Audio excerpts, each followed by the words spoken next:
19 বার বিসমিল্লাহ বললে কি হয় জানলে আপনি অবাক হয়ে যাবেন। বিসমিল্লাহ মানে আল্লাহর নামে আমি শুরু করছি।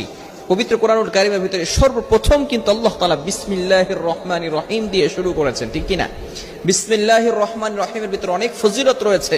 19 বার পড়লে এর গুরুত্বপূর্ণ একটি ফজিলত রয়েছে। ওমর রাদিয়াল্লাহু তাআলা আনহুর যুগে রোম সম্রাট একবার ওমর রাদিয়াল্লাহু তাআলা আনহুর কাছে এসে হাজির হলেন। বললেন, ইয়া আমিরুল মুমিনিন খলিফাতুল মুসলিমিন, আমার মাথায় প্রচন্ড ব্যথা। ওমর রাদিয়াল্লাহু তাআলা আনহু এমন একটা টুপি সেই রোম সম্রাটকে দান করলেন। সেই টুপিটা যখন মাথায় দেয় সাথে সাথে মাথার ব্যথা ভালো হয়ে যায়। সুবহানাল্লাহ, বাসায় গিয়ে সাথে সাথে মাথার ব্যথা কি হয়ে যায়? ভালো হয়ে যায়। আবার যখন সেই মাথার টুপিটা খুলে ফেলে আবার তার মাথা ব্যথা হালকা হালকা শুরু হয়। এবার সকলে অবাক হয়ে গেল সেই টুপির ভিতরে কি আছে। ওমর ইবনুল খাত্তাব রাদিয়াল্লাহু তাআলা আনহু টুপি